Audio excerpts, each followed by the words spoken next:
morning and welcome to Lime Rock Park. Ralph Shaheen and Ben Sissel with you as we get set for qualifying for Q3 Architecture TA2. Ben, you love it when qualifying and race day are on the same day. Yeah, I do. I don't know how the drivers feel about it because that's a lot of pressure, especially at a track with the conditions that we're seeing here. But I like the kind of short weekends. There's a little bit more pressure, not only on qualifying, but also you maybe can't send it like you normally would in qualifying because you don't have the time to fix it if anything goes wrong. So there's just something about the atmosphere qualifying the morning of race. Well, and adding to the challenge this weekend, you can see the track is damp. Yesterday it was soaked. So it has been a wet, rainy, and chilly weekend so far. Today, we don't really know what we're going to get. Weatherman's saying it's about 50-50. I will say I love coming to the Memorial Day Classic here at Lime Rock Park. Dickie Regal and his team, they put on a great show. And even though the weather has been bad, that it's chillier than normal, we are going to see a lot of fans here. These are hardcore fans, but they love the Trans Am Series. That they do. They were out here first thing on Friday, even in the rain. We had a great crowd up on the hillside. So many spectacular places to sit and watch here. Lots of campers. I love seeing that. Adrian Lostowski in view right now.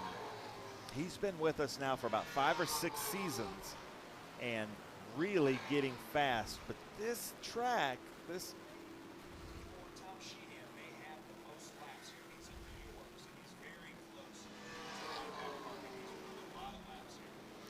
watching Boris Said Jr. in the 60HendrickCars.com entry, sweeping down under the bridge.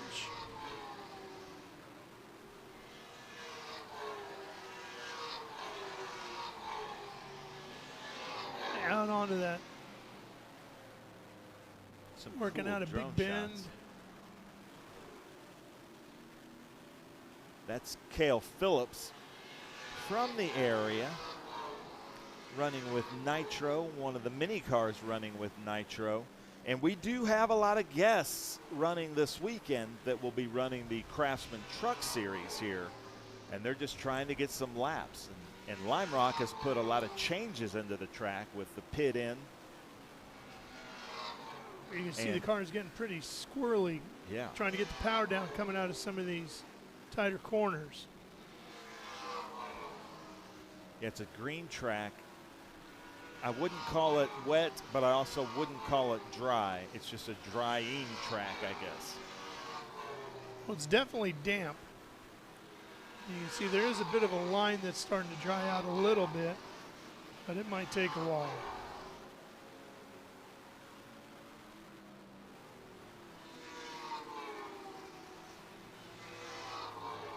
Out onto that long front straightaway. That's where we are in that tower just off to the left there.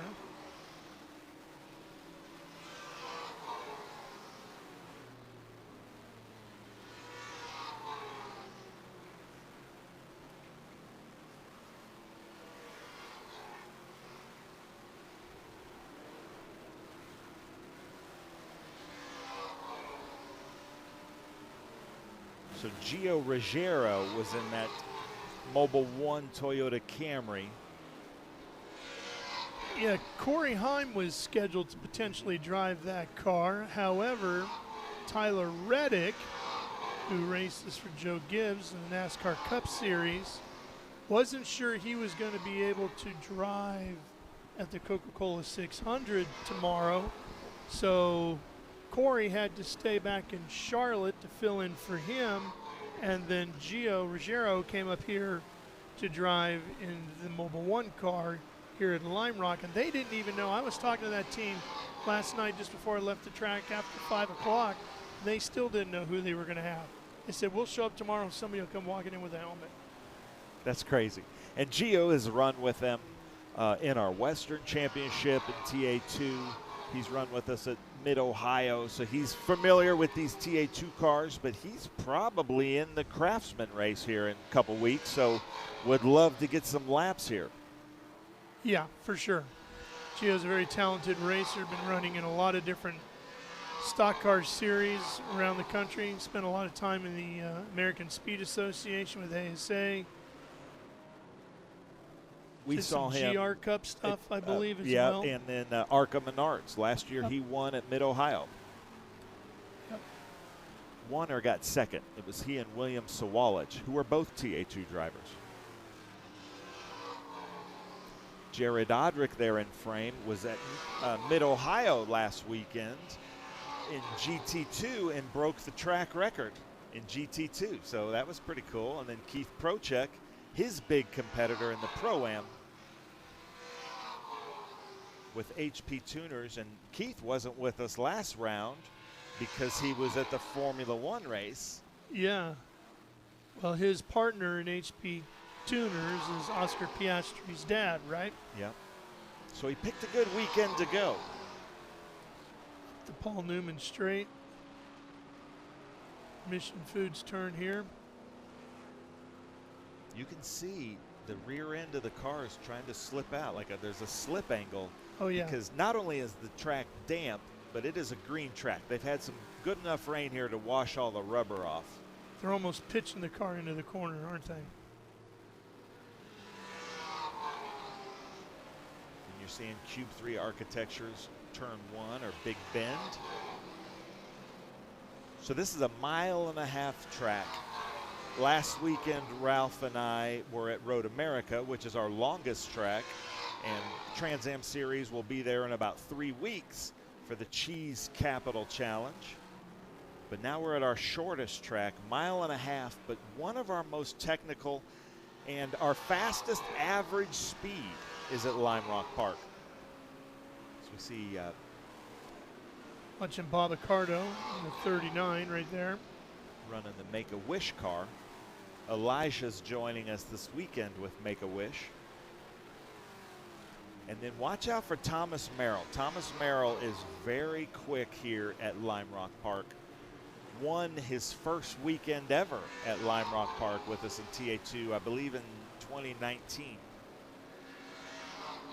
You know, you think of this track, you go, oh, it's 1.5 miles. How tough can it be, right? It's just a pretty short little thing. Yeah, but it's incredibly challenging. Yeah.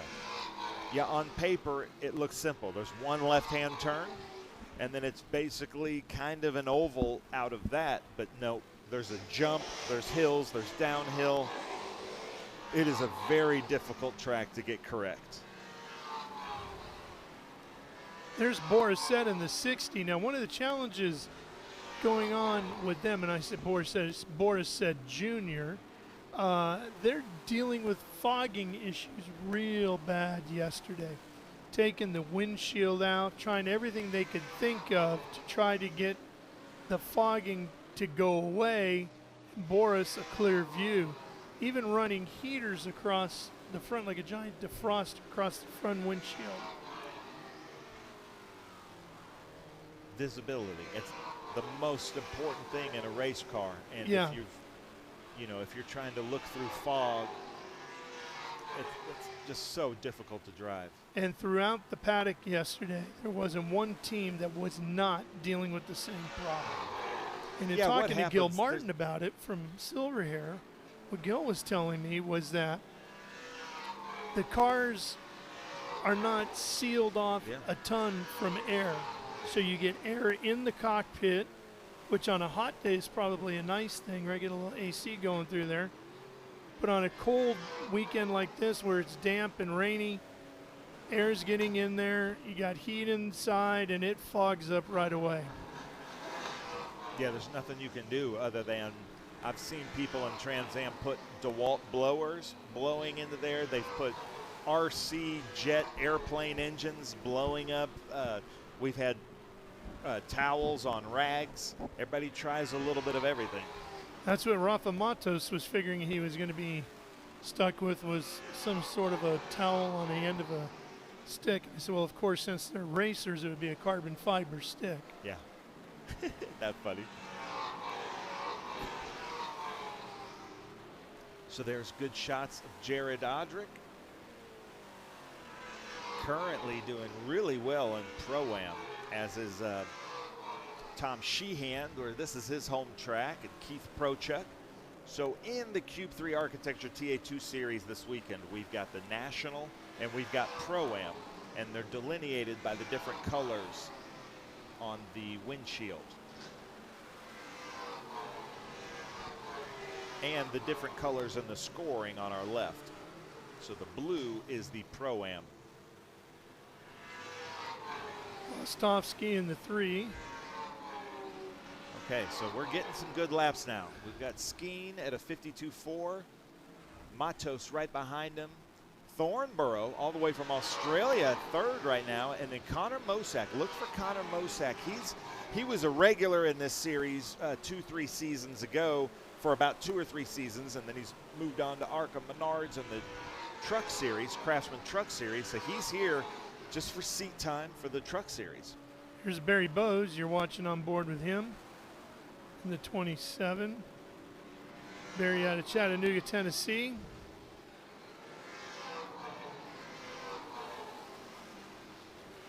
He's out on the long front straightaway. You can see that front end move around on him a little bit as he comes to the bottom of the hill. Last year's Pro-Am champion, so he's defending this year. Through Big Bend. He and Odrick were at Mid-Ohio racing against each other last year, and they're racing against each other in the Pro-Am. Looks like Prochuk's door's open. Yeah, it is. So I'm sure he'll be exiting the racetrack. Get that fixed. Just about 21 minutes left in this session. Harmon at the top. 52.336. Now, Ralph, we just saw a shot of Thomas Merrill coming over the jump here at Lime Rock. We are running the classic configuration of Lime Rock that does have a jump. Now, these rear wings will keep the rear wheels planted mostly on most of the TA2 cars, but the front wheels can lift off 10 to 14 inches. Well, and when they designed the racetrack, they didn't intend for it to be a jump, but the speeds of the race cars, the modern race car, has gotten so high and the aerodynamics have gotten so good, it has become a jump, because when you crest it, the air gets just up enough underneath the front, can lift the front end up. Heck, we've seen cars completely flip over here. Yeah. Yeah, in fact, I went to Winner's Circle the first year Chris Dyson was here. He won. His dad, Rob, was here, who raced here for years. And it wasn't until the press conference after that Rob found out we were running the classic track. Rob couldn't believe it, because he was there in the days when they moved they didn't let IMSA run the normal track. GM Buffamonte was on the podium with us for the first time, scored second at Laguna Seca in the number 95. Really and good watching driver. the 70 car, Sam Corey out of Cornelius, North Carolina, about 2 exits away from me. Nice. He's another one of our great drivers. And both Gian and Sam, you can see a lot of real estate on their car looking for sponsors as they come up over that jump. So if you want to have some fun at the racetrack, look up Sam Corey, Gian Buffamonte, looking for sponsorships, and you can have a blast with them. Sam and his dad were on the same flight as me coming up here on Thursday. His dad used to own a power sports dealership in Mooresville. Okay. That's how we originally got to know each other. Gonna make a pass to the inside. There's Sam. That was smart driving by both of them. You know, we're here in the qualifying. Gian saw Sam in his mirror, got over for him, made it obvious. And, you know, because everybody, usually they like to spread out in qualifying. But at Lime Rock Park, there is no spreading out. When you got 25 cars out there, you can't spread out. Well, and Sam was on a bit of a heater. He's running 7th right now on the board with a 52.271. So it's good for Gian, too, to just tuck in behind him, see what the line he is that he's running. I will tell you, though, Ralph, watch out for Connor Mosak. He's going to be kind of my dark horse for the Podium and that Napa car. He's very experienced, very good driver. He's been the runner-up a few times for championships in TA2. And so watch out for that Napa car of Connor Mosak. Championships in TA2. And so watch out for that Napa car of Connor Mosak. Mosak. Just go up the tire. But everybody's staying out right now.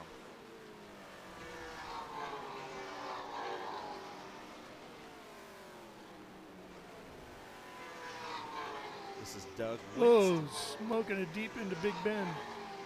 Yeah, that's Tom Sheehan in front of him, it looks like. Smoking it. So Doug Winston has a QR code on it. Last weekend he had a question mark, so he's got a sponsorship. And if we could get on that QR code, it will reveal his new big sponsorship.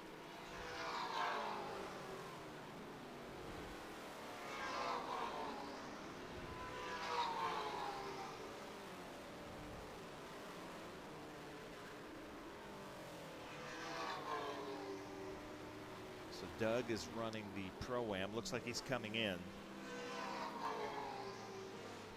No, maybe not. Oh, there he is, yeah. They've changed the pit entry here. And yeah, the they blend extended line. it by about 300 feet. Getting ready for the trucks.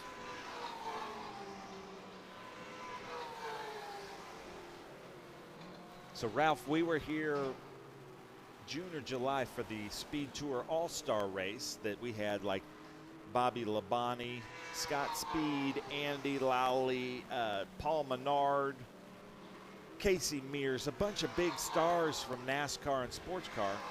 And Ryan Newman was here. But Andy Lowley won the race, and now he's the president of Trans Am. So we always give him a hard time about that. This was a TA2 All-Star race, and he and Brent Cruz won the race, and now he's our president, but he's celebrating, I think, 33 years of running at Lime Rock as our Grand Marshal. Not only is he the, I was going to say, not only is he the president, but he's Grand Marshal this weekend, Yeah. right? He's cutting ribbons and kissing babies. Yeah, Having be a running good for time. president of the country real soon, I would think, right? He's got to be next. So Gian Buffamonte. His father, Tony, was a TA2 champion with Cope race cars, I believe in 17 or 18, 2017 or 18. Here's our drone giving us a great look. Caleb Bacon. In Mooresville, North Carolina. Race City, USA.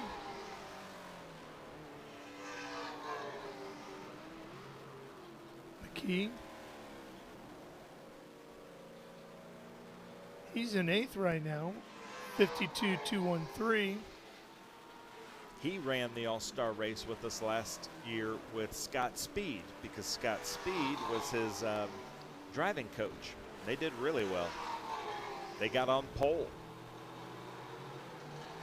Tristan lives over in Kannapolis, North Carolina. Fairly famous racing family hailing from there. Who is that? Earnhardt's. Oh, okay. I've heard of them. Yeah. So you see, the team isn't sure about the weather. They kept the wiper motor and the wiper on the car. Well, as we said, the weatherman's saying it's about 50-50 as to what we're going to have here today, weather-wise.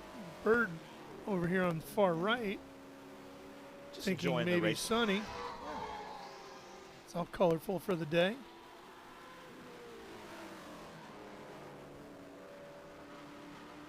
Jared Odrick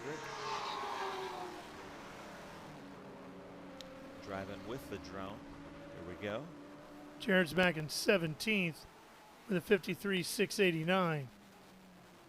Running the cool box system with us is Jared. Look at all the campers though. I mean, today is better. Yesterday was rough weather and we had that many campers. That's how much they love their motorsports here. Well, and they get a short window of it, right? So they're going to get every lap they can.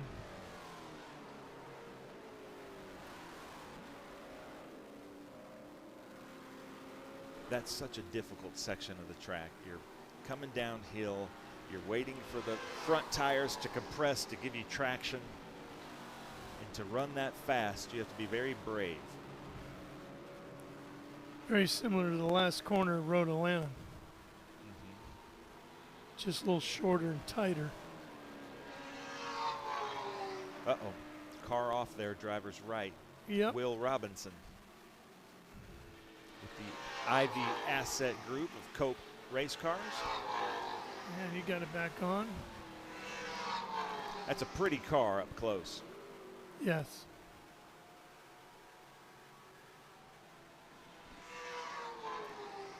So we're at 51.6.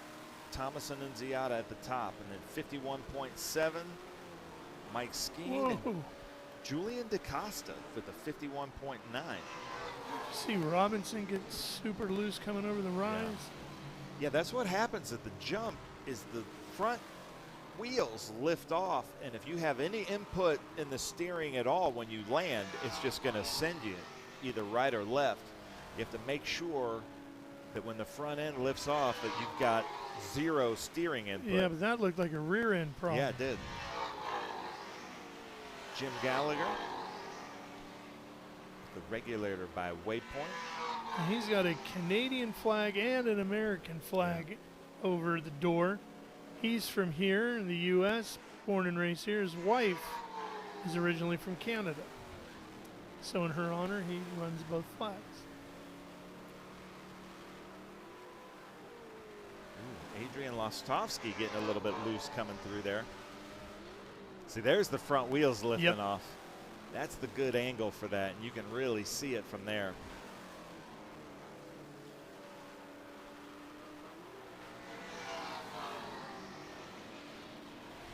Jim Gallagher running in the Pro-Am. Bob Accardo Jr. with Make-A-Wish.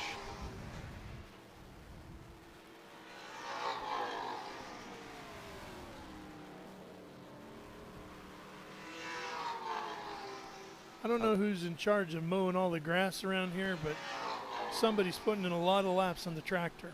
Yeah. Yeah, there are a lot of grass fields out there. And they are all mowed to perfection for race weekends. Yeah, Dickie Regal and his team have really done a lot of work with the improvements here at Lime Rock. Not only just on the track, but just the spectator areas as well. I love coming here. This is such a unique track, and the culture here is thick. You're going to walk around, Ralph, and get recognized by the fans that watch every one of our Trans Am broadcasts. Oh, yeah. It happened quite a bit yesterday. Adrian Lostovsky with CMI. He's been pretty competitive this year. Yes. He's been chipping right around, getting up on the podium pretty regularly, flirting with winning. He's been you get on the our feeling top like five it's a lot. gonna just happen. Yep. Yeah, it's about to all click for him. He's got a great crew with him, and he's become one of our kind of bigger teams. As you see the front wheels lift off there, Gallagher, I think they are supporting 5 cars this weekend as Fast Auto, and he's got a shop in New York City. He's running a race shop basically in Brooklyn, in New York City, in one of the boroughs, and he runs, like I said, I think he thinks he may have the most laps here. Tom Sheehan might argue with that, but between the two of them, this is their home track.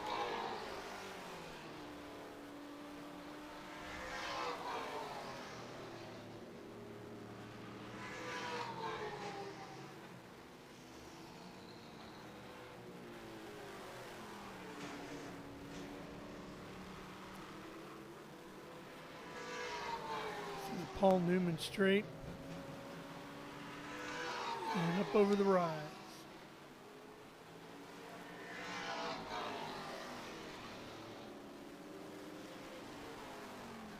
Through our intermission food section. Just 8 minutes left in this session, so put in your heater now if you got it.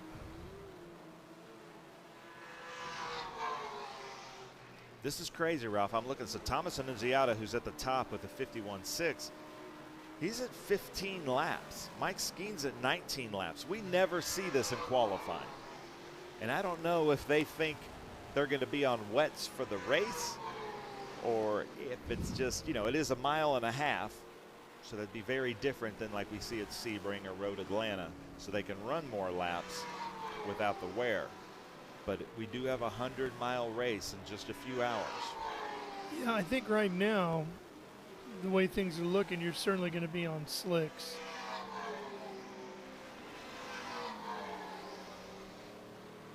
Adrian Lostowski up to third with a 51.7. That's really good starting for him. And then it's Noah Harmon with Street Side Classics in Q3 and fourth, and DaCosta fifth. It's heating up, Ralph. Yeah, it's really starting to pick up.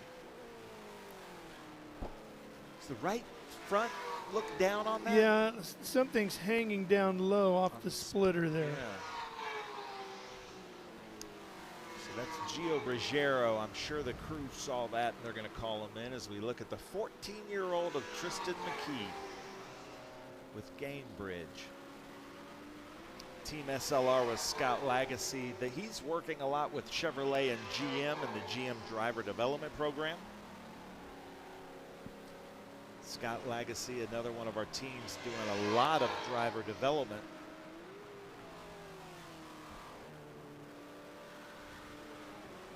You see Franklin Road and HendrickCars.com on the side of that.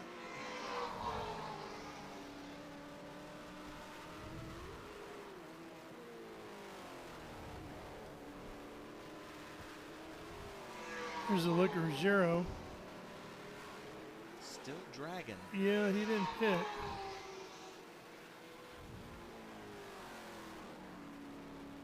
I think they're just trying to give him laps. They can fix the splitter. He's currently in 18th with a 53.4.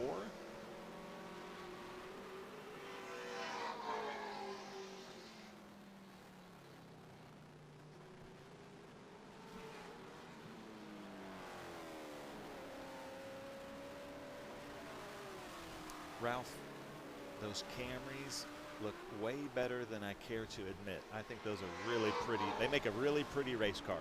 They make a great looking race car. Well, I think the TA2 car itself is a good looking race car, no matter which manufacturer's body you run.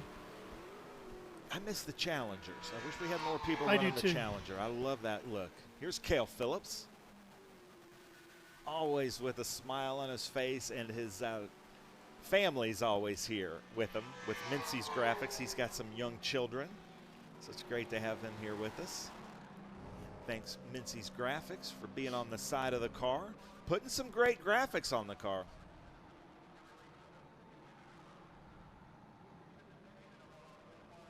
I need Mincy's Graphics to wrap my car. I can't imagine what a wrap on one of your cars would look like. I don't know which direction you would go. My mind is kind of racing on that right now, and We'll figure something out.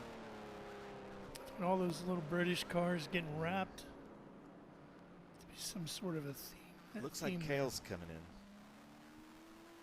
So what are you seeing? Look at this top 10, Ralph, and this is going to be quite a race. Not surprised to see Annunziata at the top of any timesheet. Being here at Lime Rock, of course, Skeen should be up at the top. And I'm really thinking this might be the weekend for Adrian Vostovsky. I hope so. I mean, he's got a ton of laps here. He's going to feel extremely comfortable and confident here. He's obviously got the speed. He's just a tenth of a second off of Thomas Annunziata right now. He's going to go into this race starting in third, just feeling super good. Starting third, running the number 3 at his home track. Things are lining up. But Thomas Merrill, I'm surprised to see him at 11th, and he's still out there, so he's finding something.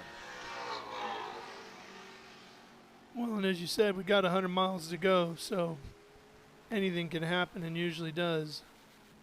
This is his flyer. Look at this. He's set up. Let's see where we're at. So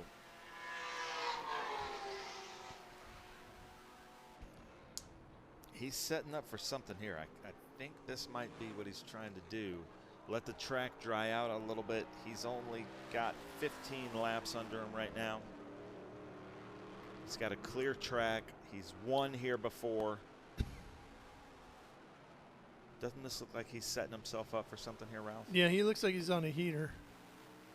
I think he wants to be in the top 5. Here's the rise. Let's see how he. Whoa, look at that thing get sideways. You can see completely under the car, and that thing was completely sideways as well. That had to be a scary moment in the cockpit. Whoa, and look at it slide coming through the final corner, Ben. And across the line, how much effort was that worth? He's still 11th. Still 11th. Well, although the sideways stuff looks great, it's definitely going to catch the clock the wrong way. Yeah. Yeah, he's not going to be excited about that one. But he tried. It wasn't from a lack of effort, I'll tell you that. The Cope team, Thomas Merrill, they're always trying new things. Here's the good shot of the jump.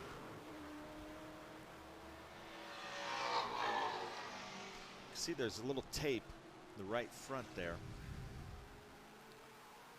I'm just hoping there was a still photographer right there at the bridge when the rise when he did that. Looks like he's setting for another one. So yeah, hopefully Chris, our photographer, was right there, because that's going to be a good one. Catch that one completely sideways. Because I do use a lot of images in our promotional pieces from the cars being up in the air here.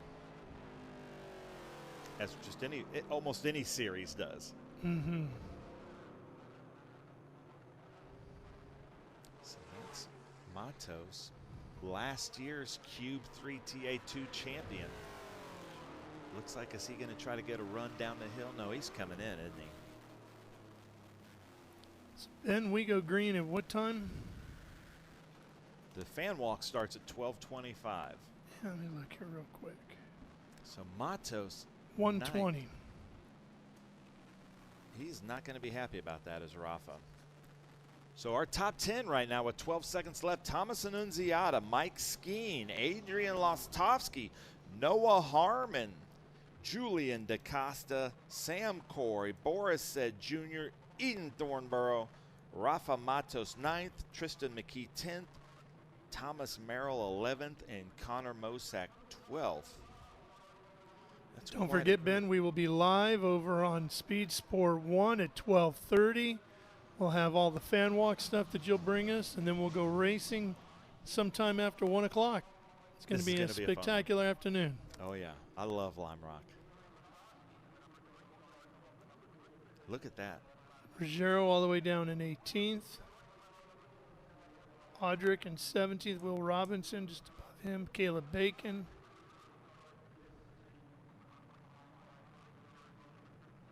Jim Gallagher's 23rd right now. Tom Sheehan. Things went wrong there all of a sudden, didn't it? Yeah, he had an off yesterday, so I feel like they're still trying to get the car back under him. Magic at the back end of the grid right now. Magic Tunovich. Yeah. All right, qualifying wrapped up here. Cube 3 Architecture TA2 Championship. We'll take a quick break and we'll be right back to Lime Rock Park.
up and get ready for race day with Mission Foods. The world's best racers and tastiest products come together to make every race delicious. Fully loaded tacos, fast wraps, piled high nachos. Whatever you crave, Mission will help you be race ready with easy-to-make recipes that will take your race day to the finish line. Keep your racing delicious and enjoy all the mouth-watering action. Brought to you by Mission Foods. Too fast, too tasty.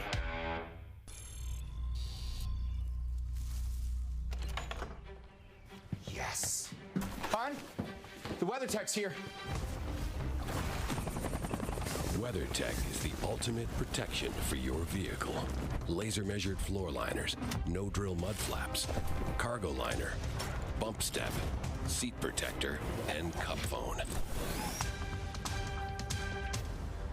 What about my car? WeatherTech.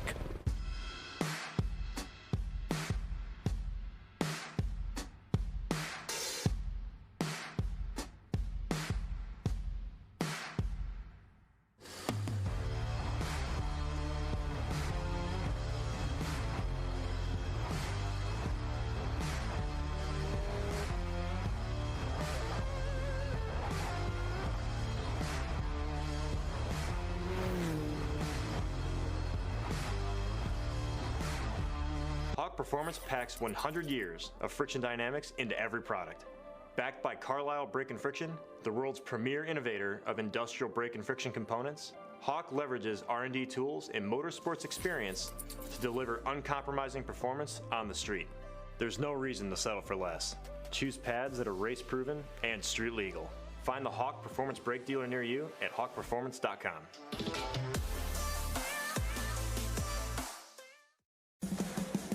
What does it mean to be built with Summit? It means you're hitting the autocross, drag strip, road course, trail, dirt, or open road with confidence. Because built with Summit means you're using parts from the top names in performance. Priced to make your project affordable. And it's all backed by trusted tech expertise and blazing fast shipping. Summit Racing Equipment. Let's build it together. SummitRacing.com.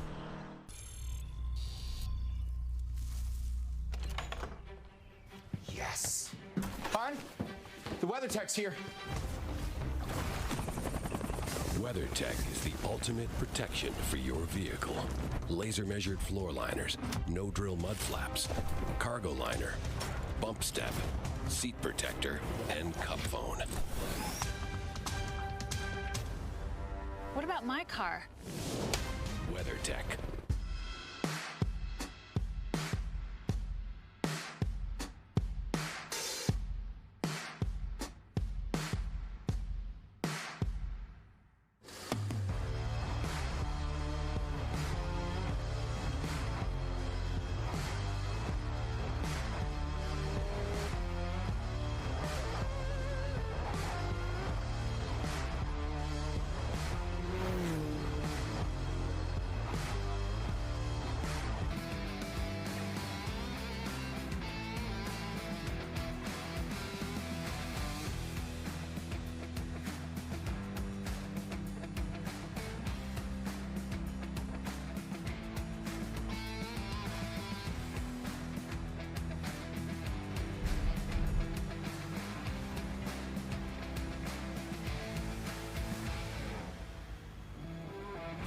Well, ladies and gentlemen, we are here at the Memorial Day Classic at Lime Rock Park. This is our TA XGT SGT GT.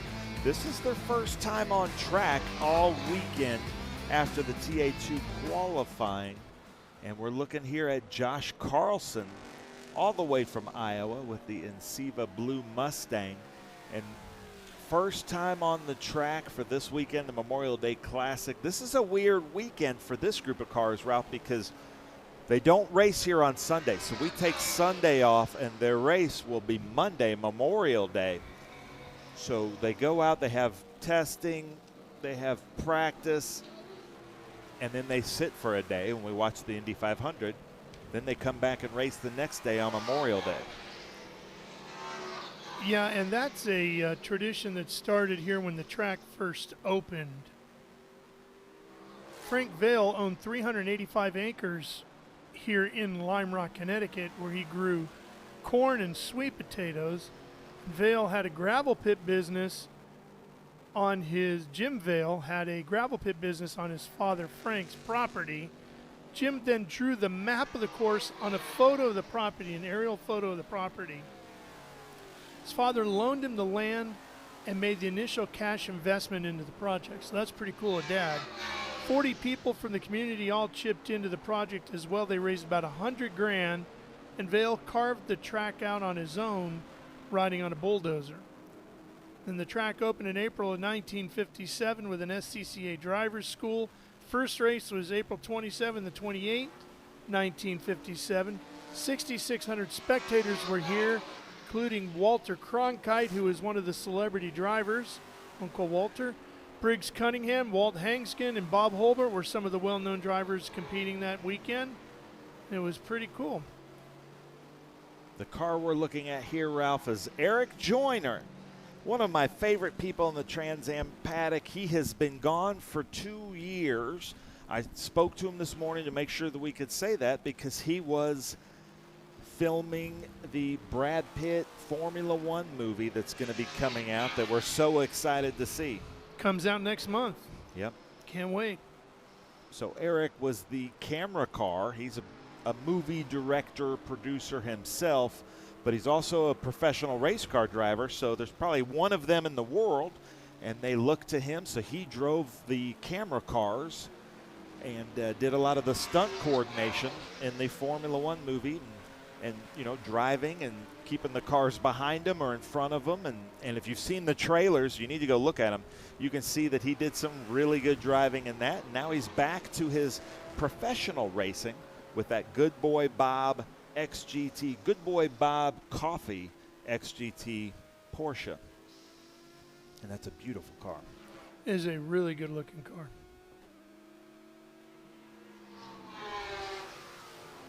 It's like a ton of fun to drive too. Yep.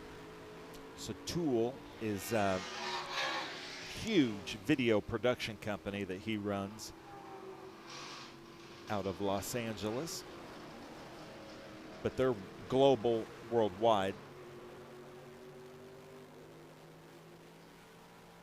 Well, and any time you can include a dog in the livery of your race car, I'm a fan, right? Yeah. Yeah, and his Good Boy Bob Coffee, they give coffee out to the paddocks when they're allowed, and they always have a huge line at their trucks because of the coffee. Everybody knows him as the coffee guy. There's Chris Dyson's Jim Weed sponsorship on the 21. That's Matthew Brabham. Yeah, Matthew's driving that car this weekend. Mossad not here. And of course, Brabham looking to go 2 for 2 this year.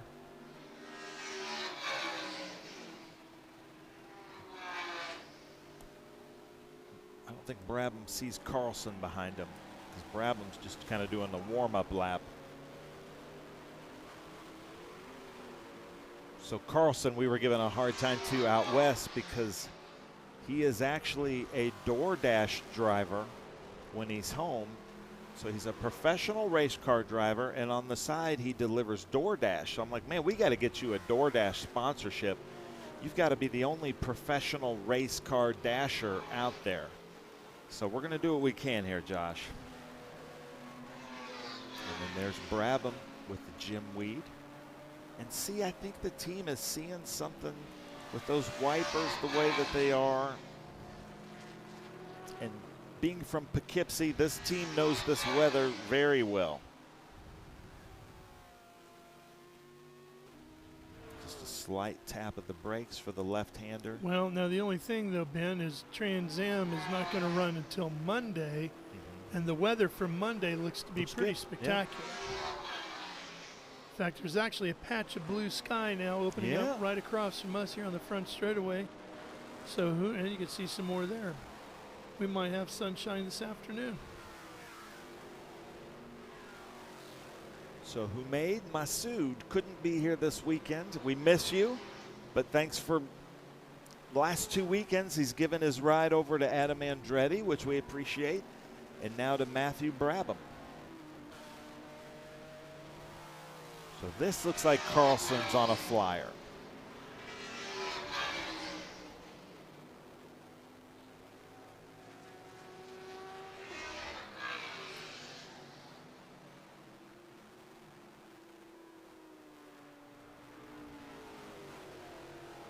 So you were talking about Lime Rock Park being a cornfield. Well, Josh Carlson is from Iowa, America's cornfield. Oh, yeah.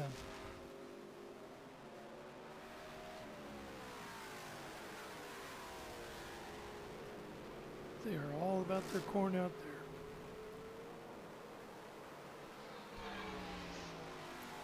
So right now, Dreese's at the top with a 52.9. But that is nowhere the times at Lime Rock Park and TA.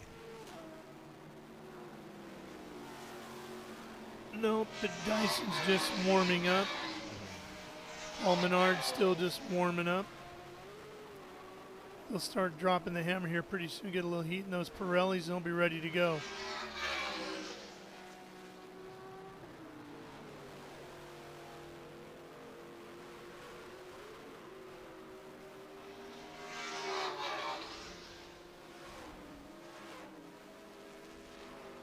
Little bounce coming through West Bend, Mission Foods West Bend. But Carlson putting some flyers together out there. Yeah, he's starting to pick up the pace each lap.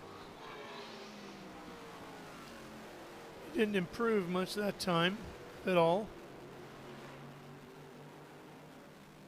We've got David Melnick, the other SGT car there.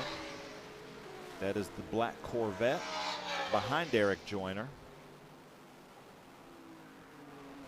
But he's quicker than Joyner.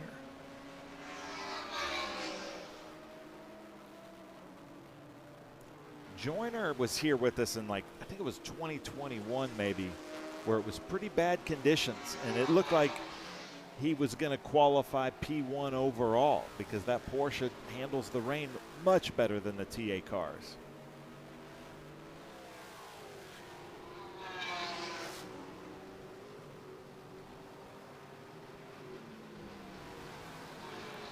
Melnick's still a little bit quicker.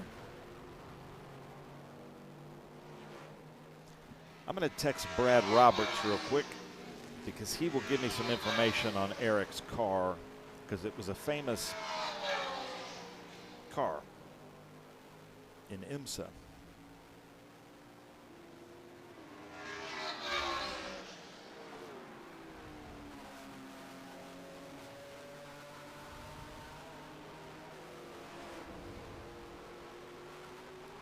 Well, that big wing on the back side of that Porsche is certainly going to keep those rear wheels planted coming up over the rise, aren't they? Yeah.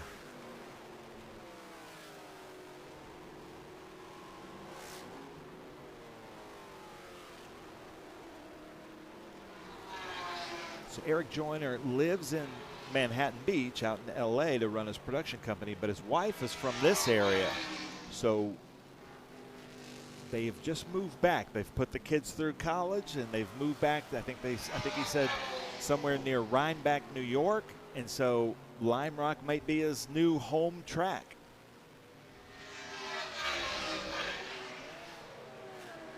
Nothing wrong with having this place as your home track, huh? No, it's pretty nice. I love coming here. So here's our GT cars, all three in the same frame. Eric Joyner, Melnick, Carlson. Josh Carlson. Carlson's really pushing him a little bit, and then Dyson is on the track right behind them. There he goes.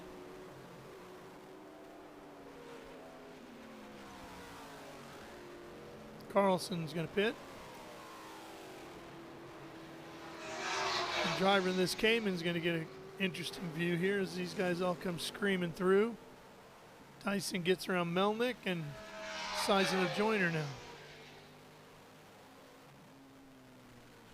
Now, like I said, Chris Dyson, the Dyson family, 40 years to this weekend that the Dyson family's been running at Lime Rock, with Rob celebrating his 40-year anniversary.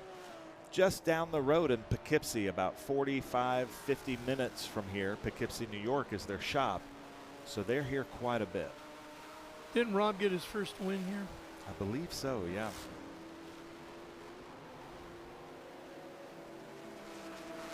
then yesterday we had the Winner Circle project here run by Chris Dyson's good friend Pius.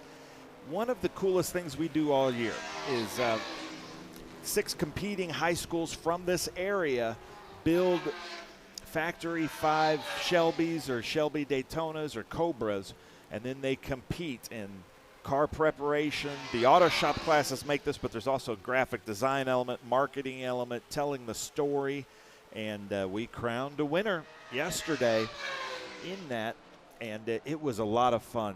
We had about 180 high school students from the area here competing with their auto shops, and they learned so much. You know, if you've ever built a car or restored a car, it's challenges all the time, and so they have such a blast doing it. I think it's our 5th or 6th year doing this, but Chris Dyson is a huge part of the Winner Circle project. I was walking through the paddock yesterday, and Chris and Pius and their gang of kids was all coming the other way. Chris stopped and introduced me to Pius and told me what was going on, and I was like, great. See the first few kids, and as I kept walking, they just kept coming. It was like a never-ending train of kids all logoed up, thrilled to be at the racetrack, and I couldn't have been happier to see that. Yeah, it was awesome, and we had the big award ceremony yesterday. But this is Adam Andretti right now, currently 3rd. But his team had to pull a lot of all-nighters, so Damon and Terry, Claudio, nice job, because the top liner Chevy Camaro is back. He will be in the booth with you for the Cube 3 TA2 series, and then racing in TA. Always a riot to have Adam hanging around.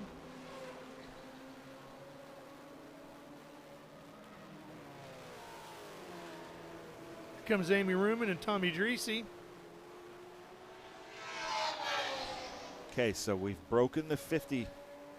We're now at 49.7 with Chris Dyson.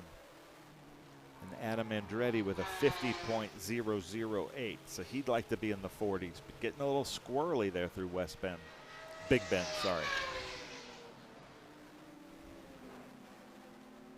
The car looks really good, doesn't it, Ralph? It looks more aggressive. Doesn't it? Yeah, it does. I don't know if something about the livery has changed. I mean, it was always mostly white with the blue. Striping is different, but there's something about that front end just looks a little bit more aggressive than the way I remember it prior to Sonoma.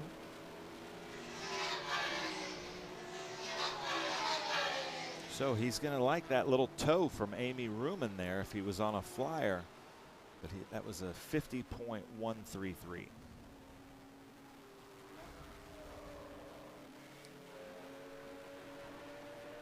Ben, does it look to you like the front end of the car that Brent Cruz was driving? The way the hood is designed here on Adams' car. Look at the hood on Adams. And let's see if we can catch a glimpse of the hood of Tommy Dreese's coming at you as well.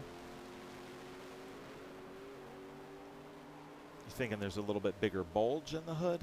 It's shaped different to me, or I don't know. I mean,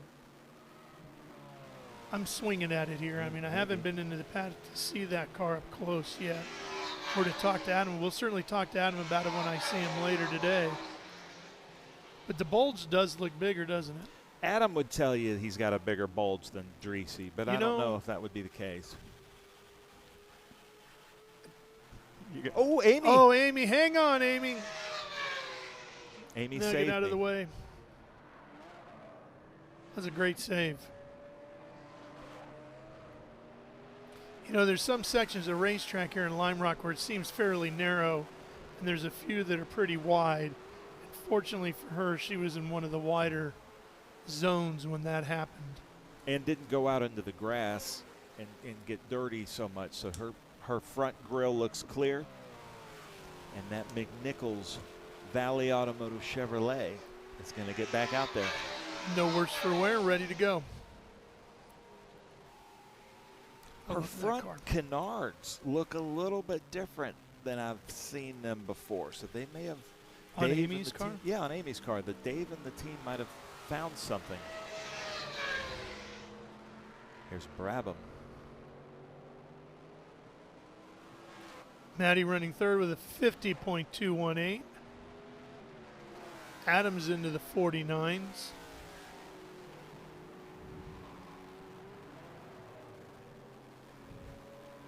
It looks like Matt's on a flyer here. He's got a clear track ahead of him. He's not going to find anybody before the start-finish line, so this may be his chance. See what Brabham can do here. He looks smooth. One more corner. See if he can get into the 40s. That was a good exit. He took it all the way out, didn't he? Used up all the racetrack. He is flat on it. Brabham goes to number 1 with a 49.674.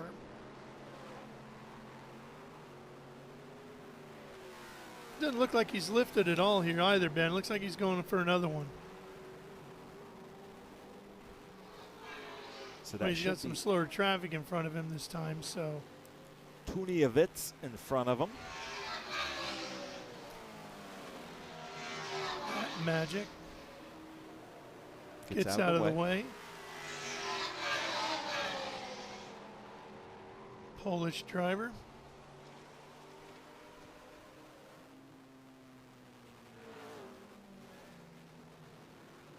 And Matty's headed for pit lane.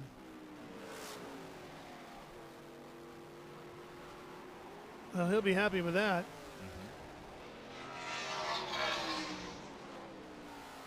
Yeah, I'm sure Dyson would like to lock out the front row here.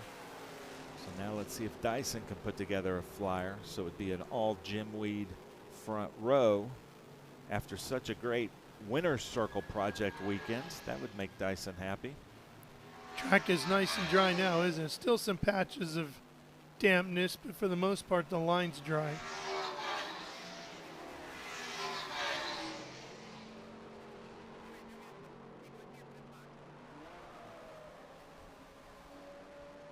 So Andretti just right on the edge of the 50s, wanting to get into the 40s.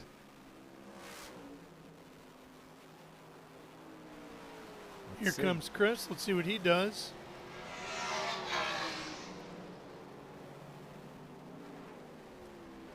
Staying in second.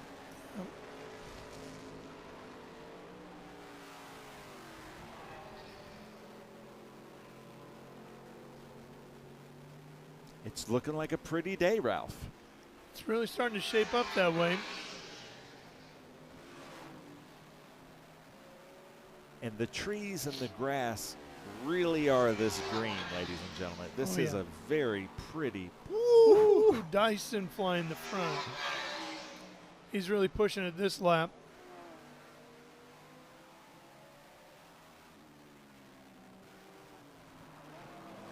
Here he comes towards the line. Let's see what the clocks say.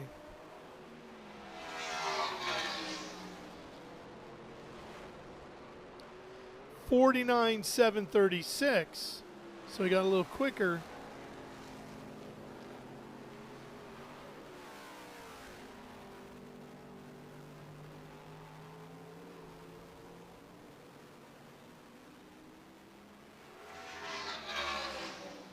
.5 minutes remaining in the session.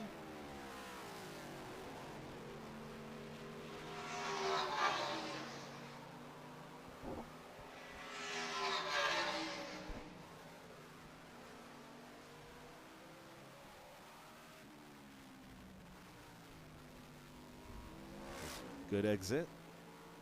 Let's see what he's got here, Ralph.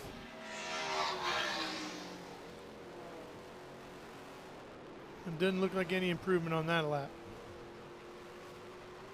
It's so difficult to find a 1/10 of a second here at Lime Rock Park. Paul Menard, we haven't really mentioned him yet with that Pittsburgh Paints last year's champion.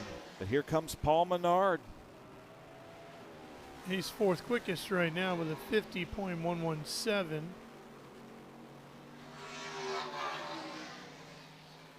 That was a smooth exit of Big Bend. Looks like he's putting something together here, Ralph. Hitting his marks.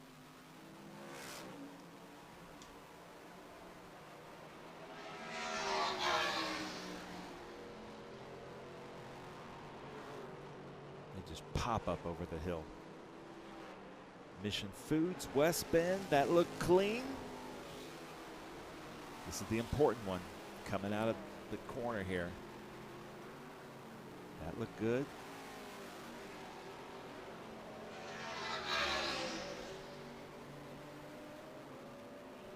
Not much of an improvement that lap.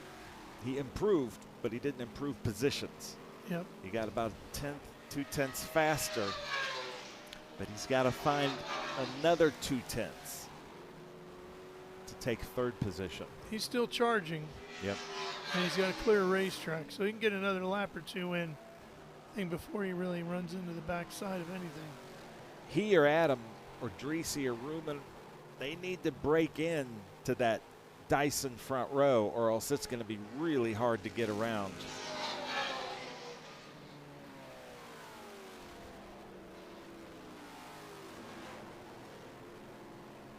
Here he comes. That looked tidy.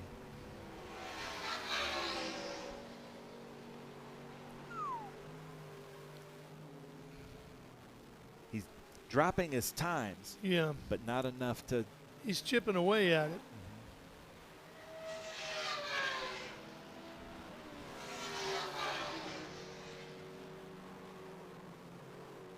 The 3GT team with Menards, they're going to have some work to do after this session, but they're going to figure it out. You know, we just came from TA2 qualifying, so I keep looking at this as qualifying times, but really they're just out there practicing. Yep. I get easily distracted, Ralph, as you know.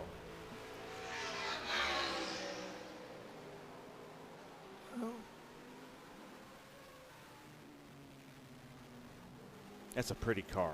It's really good looking.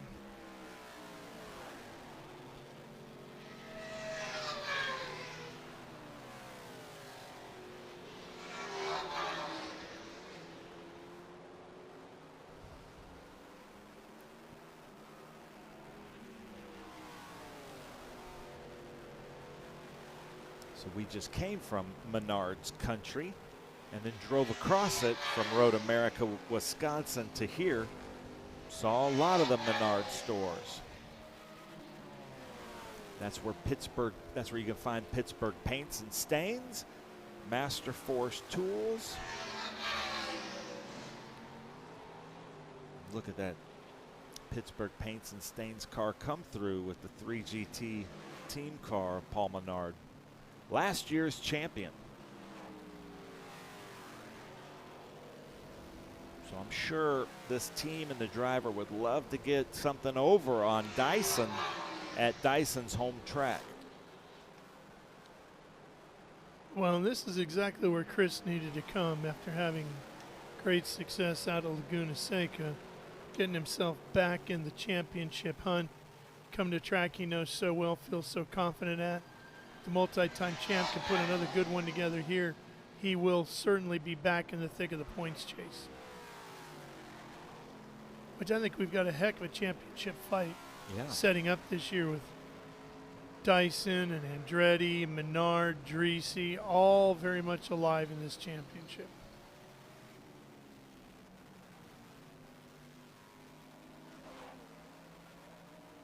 I don't know who the 21.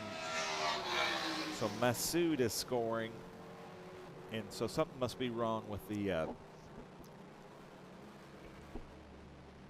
in the car, not our graphics, but in the car, the little prompter in there still labeled as Masood, but we'll fix that.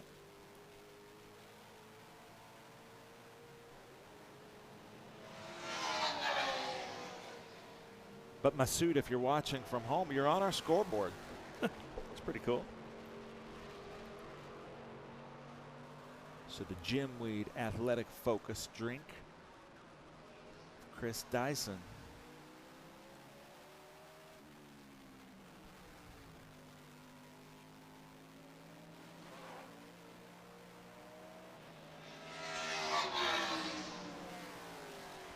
These cars sound so good here at Lime Rock because we're kind of in a valley of hills. Yep.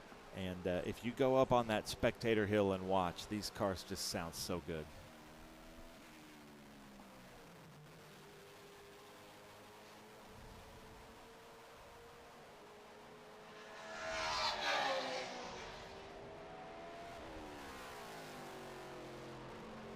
Andretti a 49.9. Whoa. Chris really flying at that time. I think we need to host a contest here next year. See who can hold that wheelie the furthest. Yeah.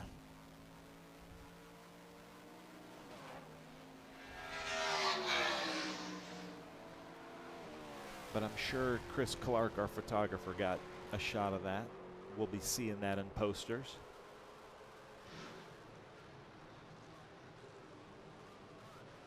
So there's the one left-handed turn called the left-hander.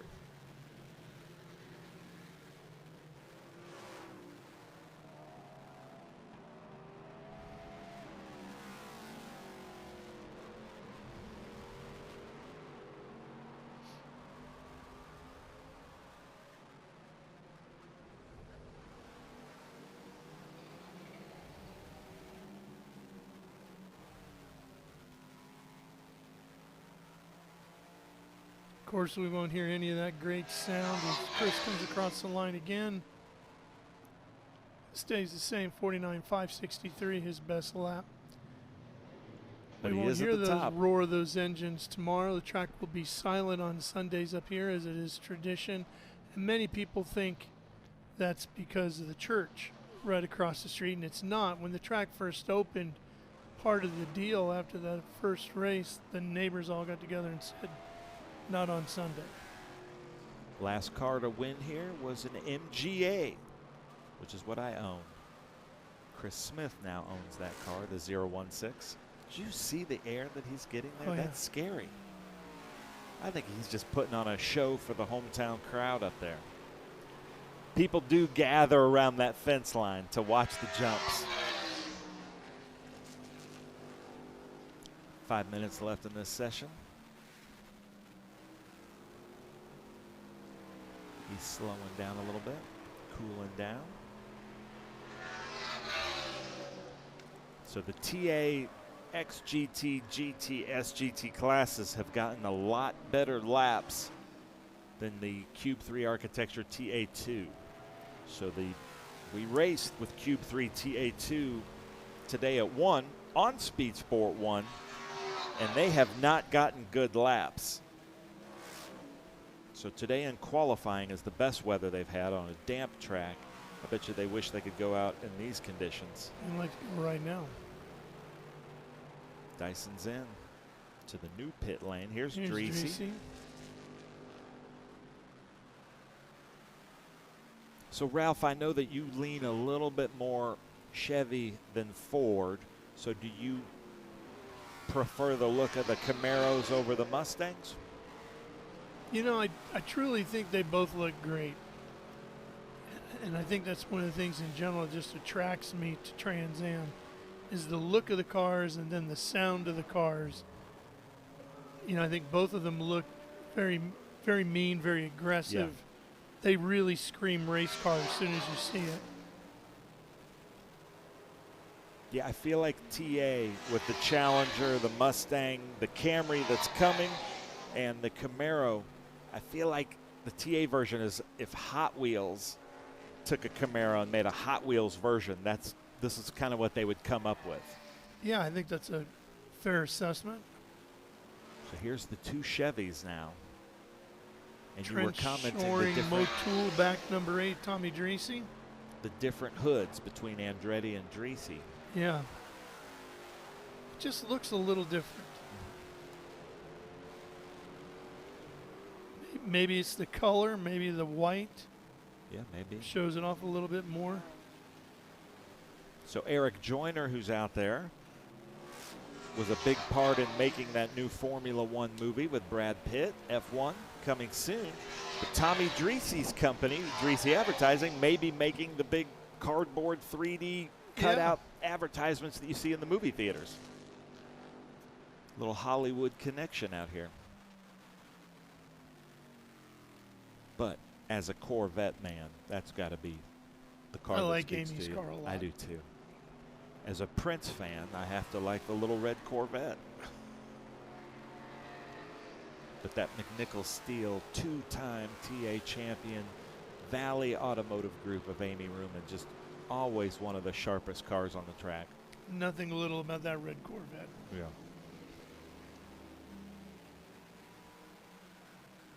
But, baby, it's much too fast. I would agree with that. Oh, yeah.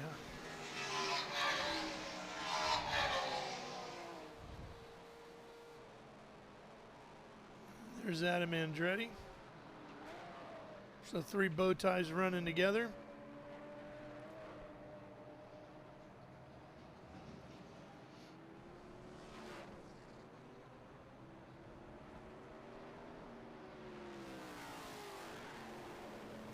Judging by the body language of the cars, is they're just out there getting laps. You know, just seat time. They're trying to feel things out. You can see Adam taking a little bit different approach each corner, just trying to see what he can find.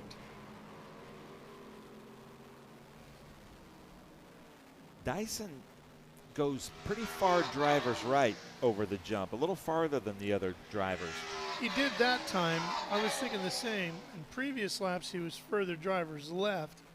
I don't know if he was just trying something different, or I also wonder if you tend to get more air to the left, because everybody we've seen who's gotten pretty extreme air over there seems to be more over to the left. And although it's spectacular, it's quicker with the wheels on the ground. Yeah.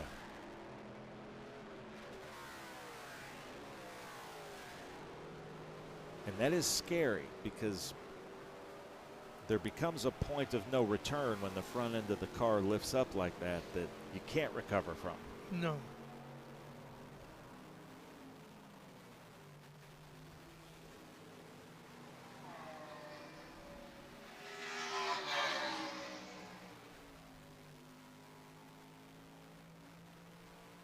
Checker flag to end the session.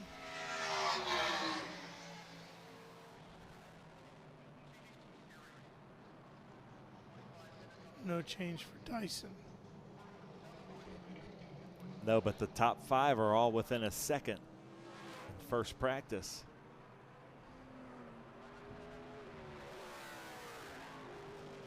Actually, excuse me, this is just optional test. But it is their first time on track so far. Look at that crowd. And now with the weather, we're going to see that fill up quickly. Mm-hmm. I really do love coming to Lime Rock Park.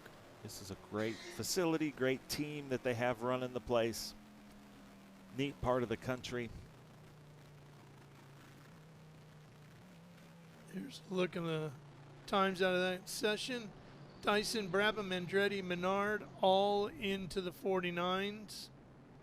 Treacy about a half a tick behind that.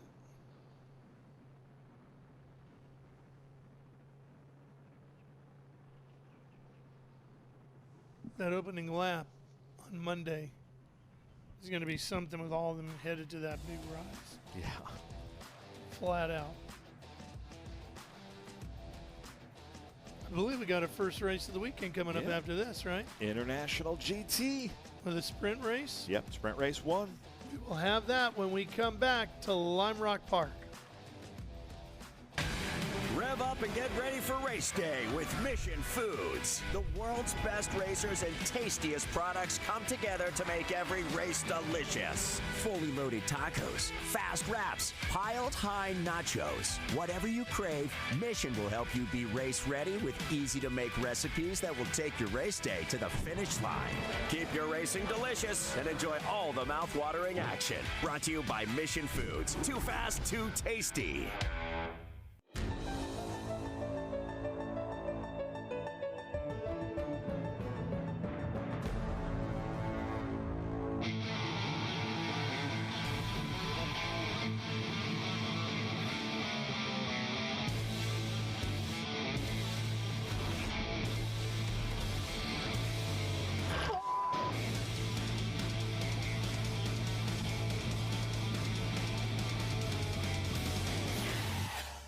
Okay, so pretend this is your race car. It's on the trailer, and you have an accident.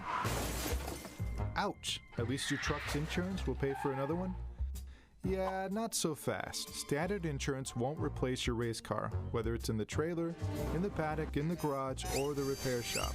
But at Hagerty, we can protect it for what it's really worth anytime it's off the track. No matter what or where you race, offer less than a set of race tires. Hagerty, let's drive together. What does it mean to be built with Summit?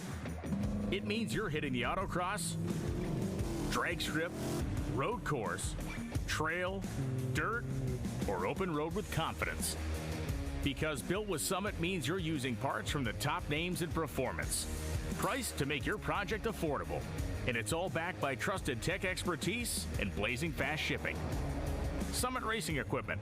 Let's build it together. SummitRacing.com.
Back here at Lime Rock Park, Connecticut, cars on course as we get ready for the first race of the weekend.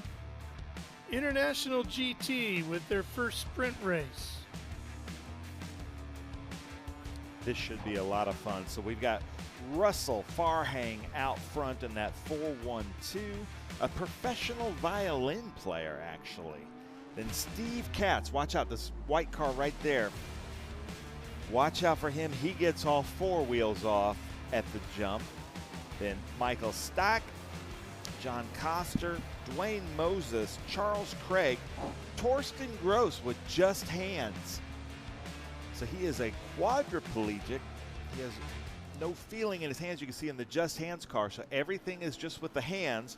And then Eric Joyner, who joined in late, hadn't been on track until the last session with Trans Am out there in that GT4R. I believe they're going to get 2 pace laps around just to get the tire temperature and those Pirelli P0s. But a good field, 8 cars here at Lime Rock. I don't see the Reismans here. The Reismans are usually here. Longtime supporter with International GT at the Interlaken Inn, one of our favorite stops at Lime Rock. That McLaren looks like it could just stay out and race the cars, doesn't it? Yeah, it sure does. And could.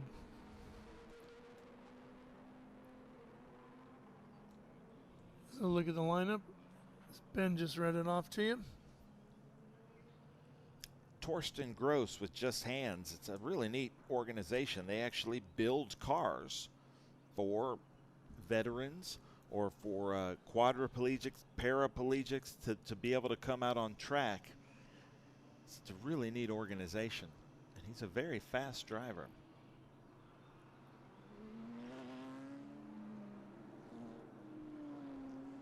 Eric Joyner has been kind of away from us for 2 years, so he's just trying to reacquaint himself with that car. He's been driving very different cars the last 2 years. Let's see if the lights go out in that beautiful McLaren pace car. Oh, we're charging up the hill that time, aren't they? Getting a little racy and ready to go. Lights are out. Here I we would go. think Joyner in that GT3R is going to come rocketing through the field, isn't he? Down the hill, let's see. Knowing Eric, he might take his time doing that. Pace car is off.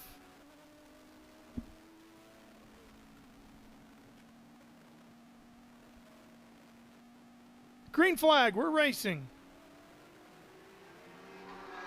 Field fanning out as they head down to turn 1. Into Big Bend. Joyner's already got 3 of them. Wow.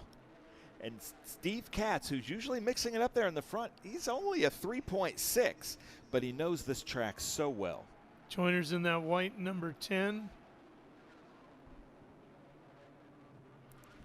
Dwayne Moses in the white 6.4. But Russell leads him through the Paul Newman straight.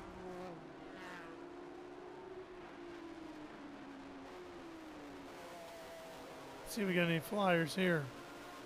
Next lap, watch for Steve Katz, currently in second, to get all 4 wheels off. Now we go to our Stuttgart Cup. We've got 3 Stuttgart Cup cars back there, I believe. Oh, we've got Ken Fangler joining us here as Russell leads him down and takes the lead. Lap 1, Russell Farhang. Then Steve Katz on that 3.6 from 2005, but this is his track. He knows this track very well. And being a little bit down on power doesn't hurt you as much here at Lime Rock as it would maybe like a Sebring or Road America. So Ken, what are you seeing so far? Well, good morning. I'd like to thank you for the invite up here. The precipitation has stopped and we have a cool and brisk morning.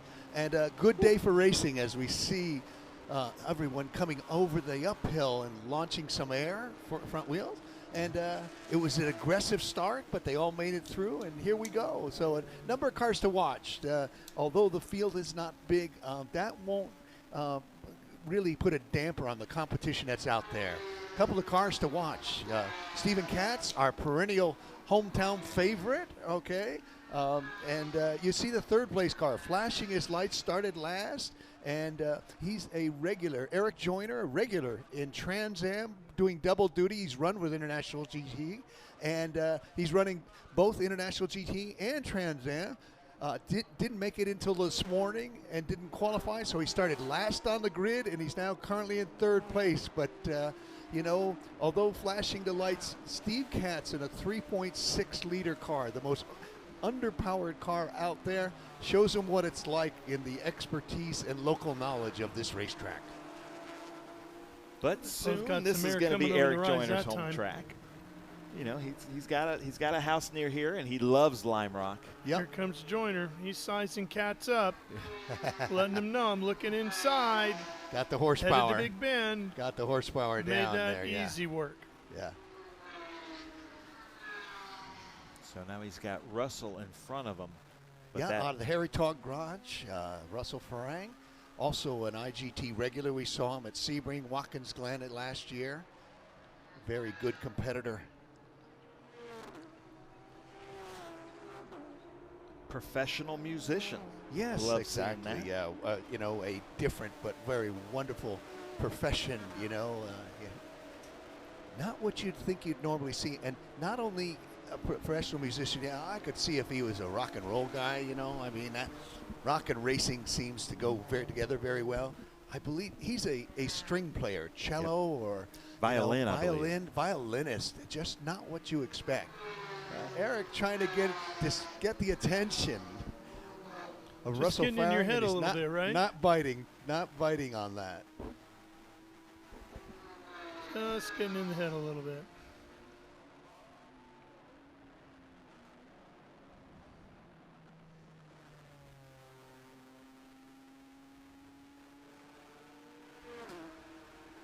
Just coming through the Summit Racing Equipment section.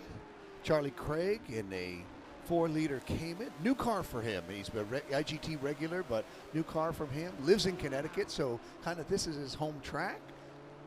Where are Speed the Sport Reismans?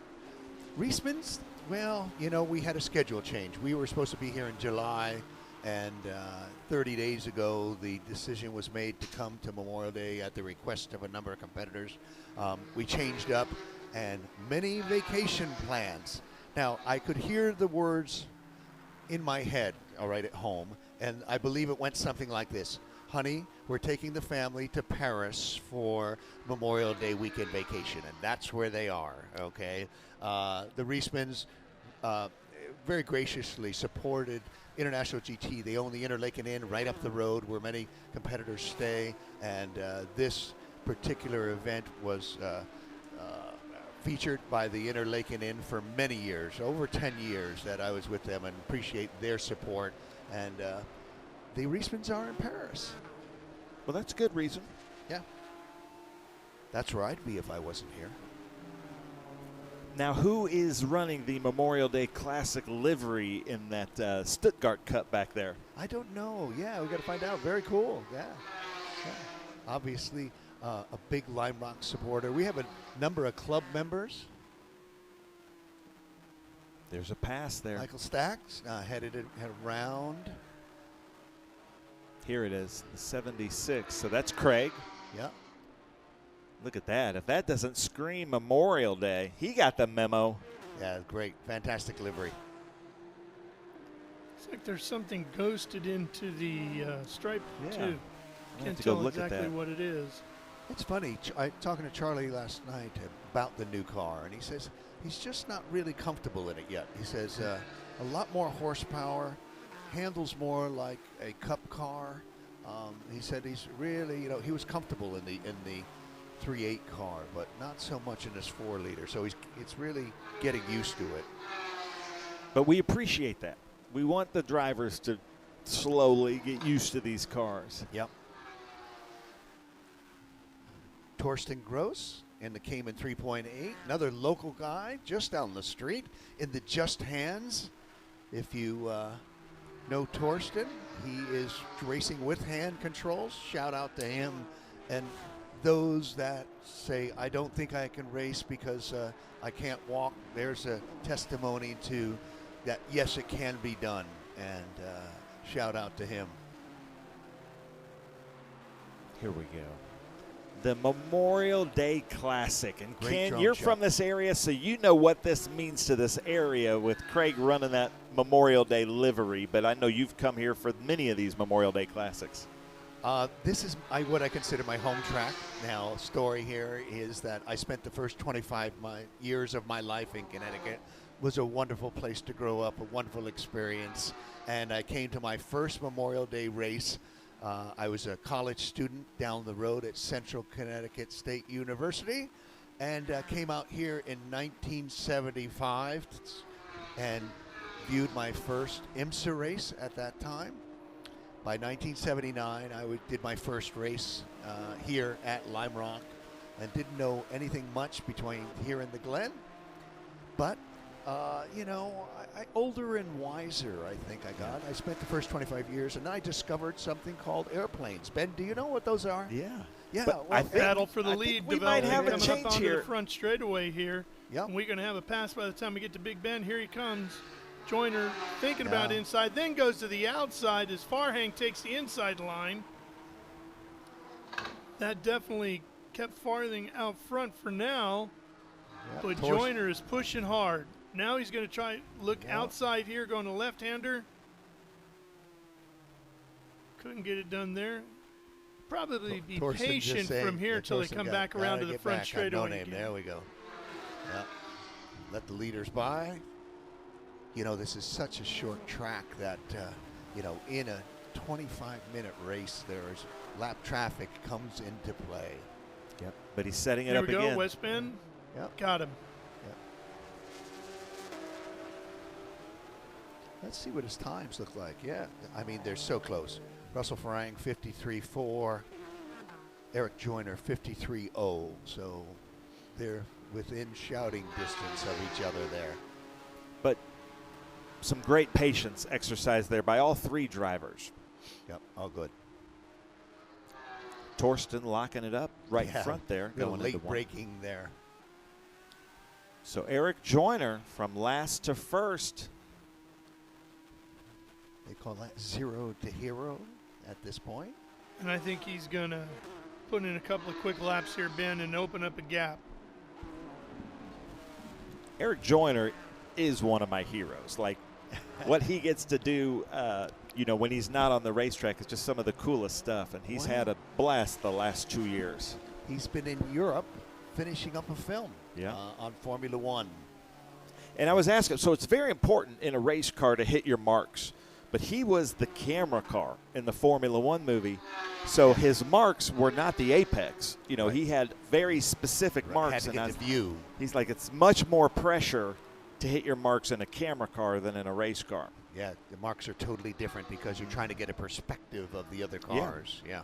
And it's counterintuitive to a race car driver. Well, No and doubt. it's not in the movie as a stunt driver, it's not just getting to the spot, but getting to the spot at a specific moment, because something else might be going on when you get there, and the timing's got to be right.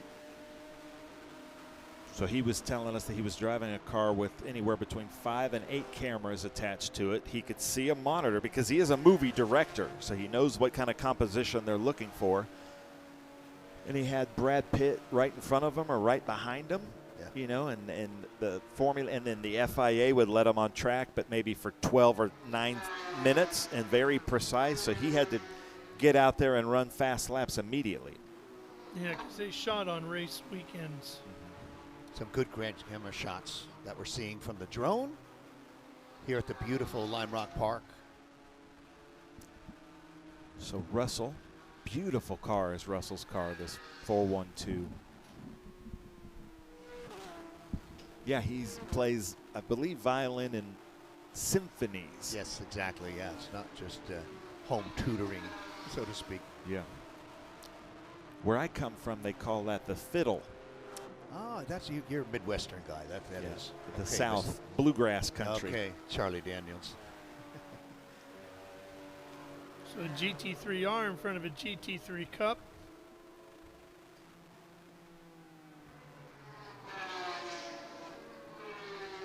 Glad to see the track conditions are good here this morning. When I left the hotel, the sun was out. When I got here, it was threatening rain at around 9 o'clock. But at half past the 10 o'clock hour, we got good track conditions, which is not only great for the racers, but great for the fans. You know, as we know, the hill fills up here at Lime Rock Park. Shout out to all the corner workers and staff here at Lime Rock. This traditionally is, you know, one of their biggest events of the year.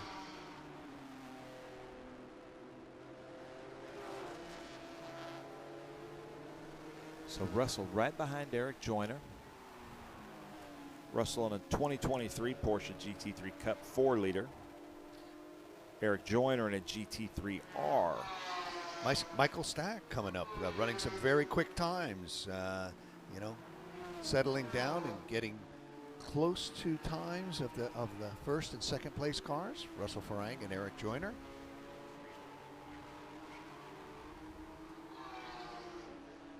Good boy Bob Coffey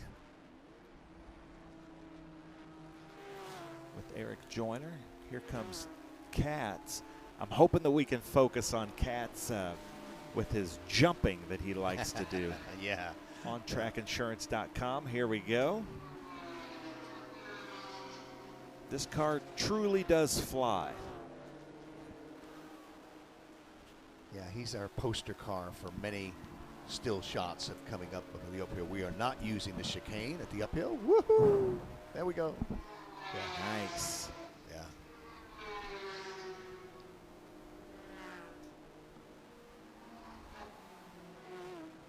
I didn't get an opportunity to see, but how the Trans Am handling that uphill.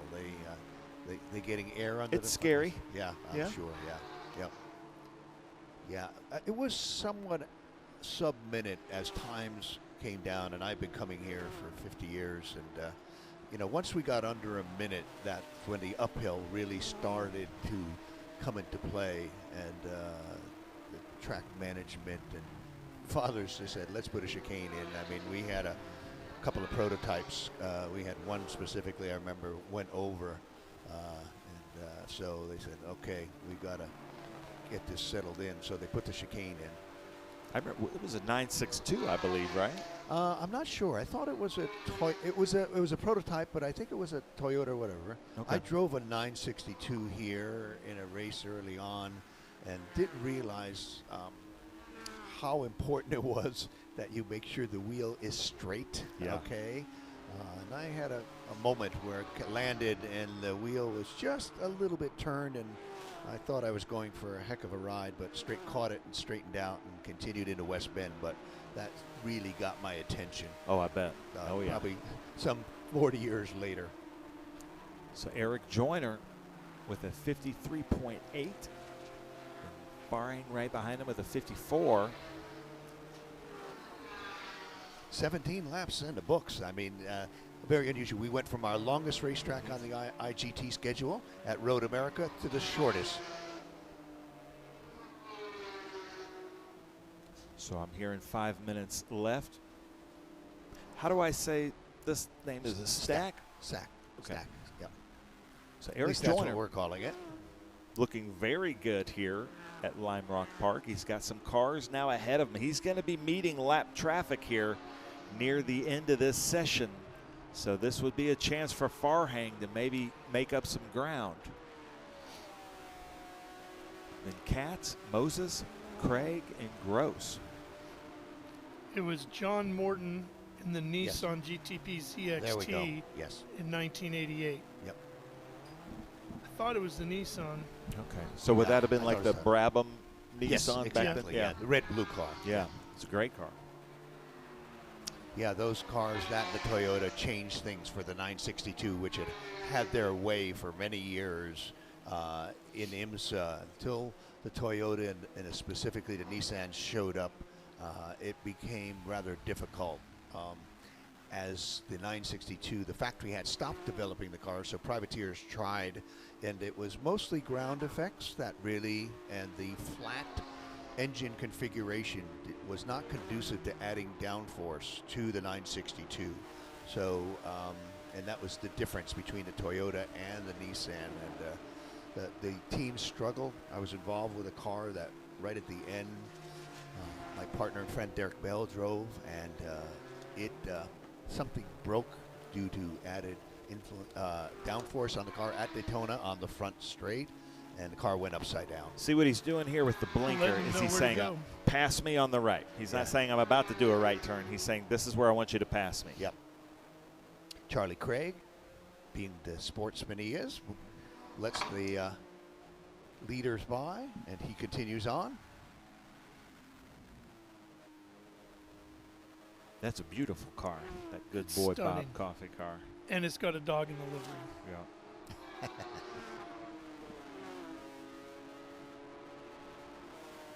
I'm not a coffee drinker. Me either. Eric made me a believer. He made me something with ice cream. Once you put ice cream in it, I'm a fan. Yeah. And so, and it had something in it, man, because it gave me quite a jolt. It was really good, though. I can fire up an iced tea any time of the day, though. That's good, yeah.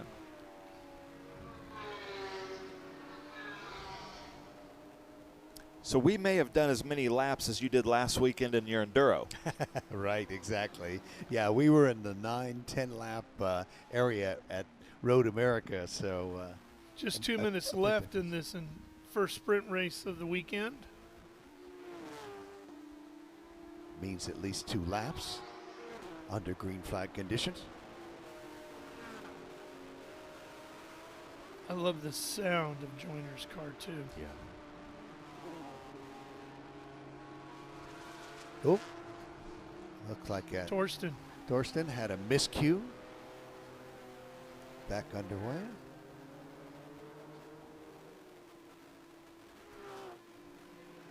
If you get a chance, you need to introduce yourself to Torsten, because he is just a lot of fun. yeah, as I said, a great inspiration for those who want to go racing that physically may not think they're capable of doing so. He does a good job. So Farhang, we've got a minute left. Eric Joyner out front. Russell Farhang in second. Stack third. Joyner's opened up a pretty good gap. There he is. So I see the checkered flag in our flagger's hand for Eric Joyner coming down the front straight. Here he comes, Ralph. Flag is waving. Checker flag is waving here at the start-finish line. There it is. Joyner with the lights ablaze, taking the win from last on the grid in his beautiful Porsche GT3R. The Good Boy Coffee car taking the victory in our first race of the weekend. I believe Bob is the name of his dog that he's named his coffee company after. Russell Farhang coming through in second, within an earshot, and definitely is capable. You know, was there, had a good race. Also, Michael Stack wound up with running a 53.7. That's the, you know, within shouting distance of the top two finishers. Steve Katz, hometown favorite, in the 3.6 liter, first in class, fourth overall. Charles Craig in the Cayman 4 liter, new car to him, first in class. Sixth place overall, Dwayne Moses, 3.8 liter, first in class. And then rounding it out, Torsten Gross in the Cayman in 3.8 liter. So a good way to start the weekend of racing. Dry track, little brisk out there, but a shout out to all the fans on the hill. Thank you for coming out. Thanks to our marketing partners, Pirelli and Mission Foods, our sponsors, Forge Line Wheels and Detroit Watch Companies, and our official vendors, Sunoco Race Fuels, Speed Tour, it's not this Speed Tour event, Speedcom Communications, who's here in the paddock, and Stand 21. Guys, I'm going to thank you very much for the invite. I'm going to head over to the podium, give some things away, and we'll hopefully look forward to seeing you this afternoon. Another International GT race and racing here on this Memorial Day Classic. Away here in just a minute. They're going to do track inspection here. They're going to take care of the lunch break bin. And then we will be back live from here at Lime Rock Park about 12:30 this afternoon Eastern Time on Speed Sport 1 for the Cube 3 Architecture TA2 Series competition. So make sure you tune back in with us over on Speed Sport 1 to catch all of that. Well, for Ken Fengler and Ben Sissel, I'm Ralph Shaheen. Thanks for joining us this morning. We'll see you later this afternoon over on Speed Sport 1. So long, everybody. In racing, every second counts. Communication isn't just important, it's everything. Established in 1996 in Daytona Beach, Florida, Speedcom Communications was born from a passion for racing and a vision to revolutionize motorsports communication. Trusted by competitors across the world.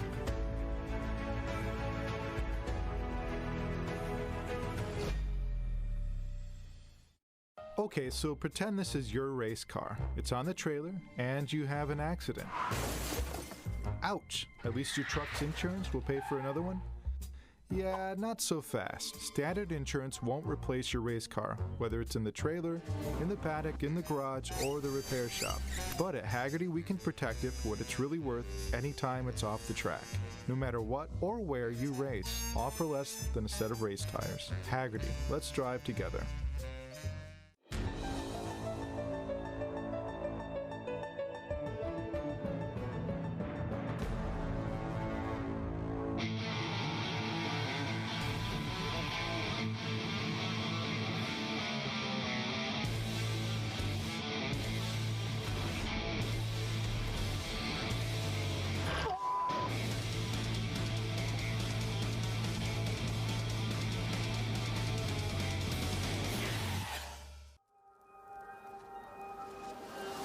How good is this? Look at this view from Lostoski. It brings all my fans, it brings the audience into the car with me. Speed turn 140-mile-an-hour entry speeds. The quickest and most efficient way for me to get information to my drivers is from using the V-Box HD2 system. Architecture is about everything. We change the environment. We are changing how people live in the environment today. So we basically put our fingerprint on the future of what the United States looks like. My overall business philosophy is that I'm engaged with my company from top to bottom, and I think the racing world and helping out the next generation and younger drivers is a passion of mine, and it's getting stronger and stronger every year. With that, that's why I want to be involved.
Up and get ready for race day with Mission Foods. The world's best racers and tastiest products come together to make every race delicious. Fully loaded tacos, fast wraps, piled high nachos. Whatever you crave, Mission will help you be race ready with easy to make recipes that will take your race day to the finish line.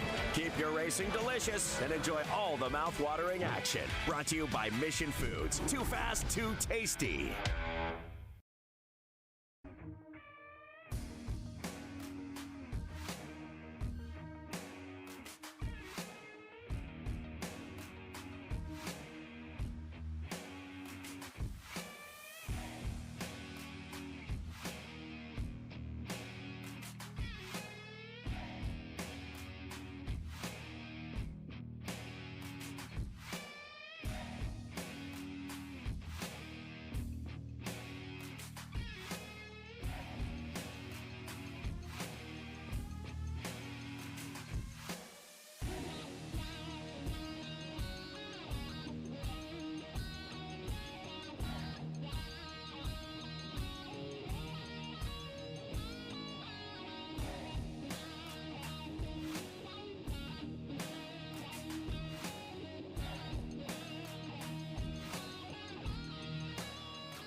When you're running out of luck, need to get unstuck, so go off. When you're up against the wall and you cannot fall, so go off, go off, go off, go off, so go off, go off.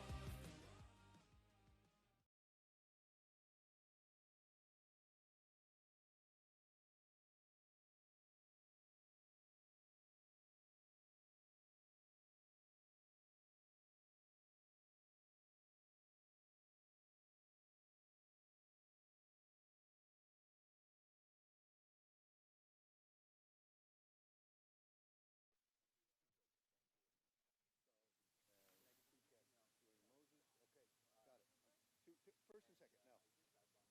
But you're both first. You understand?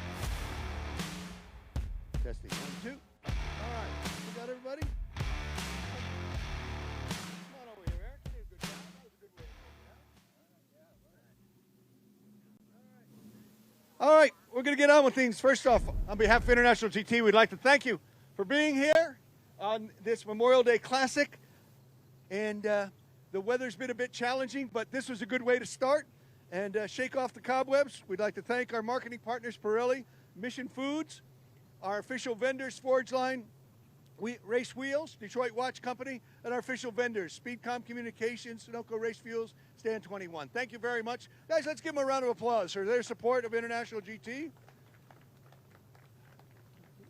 Several classes. I'd like to thank you all. It was a safe race. No yellows out there. Torsten, you did your best to try and gain everybody's attention, but yeah, you got to do it some way. But congratulations to everybody, the drivers, and especially the crews that prepared these cars. They brought here some fantastic machinery and some well-prepared cars, so we'd like to thank them. We're going to start out with 2 first-place trophies, all right, in 2 different classes. This is the Mission Foods GT3 Cup Trophy. First place in Mission Foods, 3.8 liter. First place, Dwayne Moses. Dwayne, come on up. That's a mistake. Okay, well, okay, that's okay. We'll give you a trophy either way. Come on up, 4 liter. You're going to go into second place over there. All righty. I hate to tell you, Dwayne, but you know what? It would have been a lot better as a 3.8. But anyway, that's okay.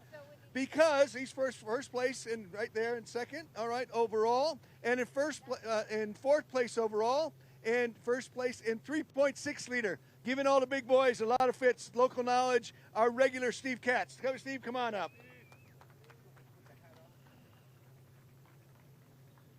Right there, top step.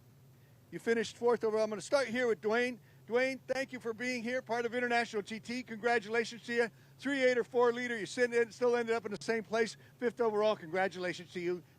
Congratulations to you and the crew. Yeah, thanks. This is my first IGT race. I'm normally a club guy, but I thought I'd try it out. It was kind of last minute, very last minute. We just got this car. This is our first outing with it, and so we're pretty excited that it ran well. So there we go. Well, welcome to International GT. We hope to see you as a regular part of International GT and hope your experience is wonderful. And this was a good way to start here on the podium. Are you local here? No, I'm from Northern Virginia, but my cars live in Connecticut. Got it. Well, somebody's got to live there, and we wish you congratulations and best of luck for the rest of the weekend. Dwayne Moses, 5th place overall, 1st place in Mission Foods GT3 Cup 3.8/4 liter. Let's give him a round of applause. Steve, you qualified well. You couldn't hold off the onslaught that was coming. You knew that, but it was an interesting start. I got down there and I saw tire smoke and interesting. Guys, you can't go 5 wide into Big Bend, but it was a good race. And was it fun for you? That's the big question. Yeah, I needed a little bit of rain out there. Maybe it would have helped me, but I got the little engine that could. I'm the only manual car out there, and the old man driving the old car, so it's all good. Well, congratulations to you guys. Pick up the champagne. Let's give them a round of applause. 2 first-place trophies. Mission Foods GT3 Cup, 3.8 liter, and Steve Katz in the 3.6 liter. Congratulations. All right, let's move on to Cayman Stuttgart Cup. 2 first-place trophies. First place in 3.8 liter, our old friend Torsten Gross. Come on up here, Torsten. Let's give him a round of applause. And first place, new car to him. 4 liter, Speed Sport Tuning, Charles Craig. Yep.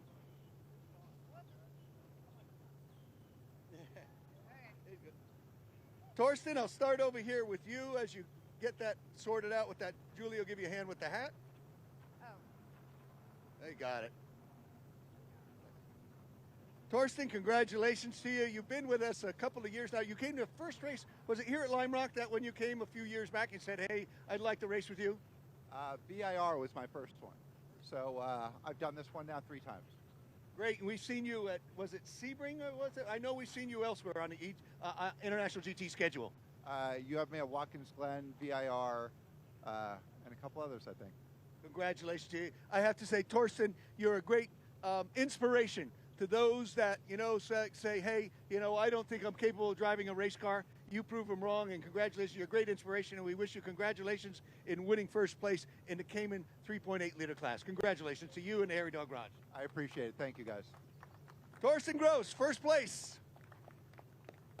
Get up there, Charles. No shot. Go ahead. Yeah, old guy. Yeah, look, this is the old guy series. All right. We had a Torsten. maybe we can get them to put ramps in for everyone here, all right? Yeah, yeah, exactly. Maybe that's what we need to do. But Charles, you said this is a new car for you. You're still getting comfortable, but congratulations to you. You know, you got through this race, and we got lots of racing to get on with this weekend. So congratulations to you and the Speed Sport group. Thank you very much. Speed Sport does a great job. It's a brand new car. They set it up terrifically well. They just need a better driver. Well, as the weekend gets on, we'll look for that better driver. Guys, hold up the champagne. Let's give them a round of applause. 2 first-place trophies. Stuttgart Cup, Cayman, 3.8 liter and 4 liter. All right. Last but not least, 3 R's that were out there running all within half a second of each other. 3rd place, and I don't know if he's here, Michael Stack. 2nd place, car 412, Russell Farang. And in 1st place, starting last on the grid, running Van Zam, but still, hey, he got it going, got a little caffeine in him. 1st place, car number 10, Eric Joyner. Come on up, guys.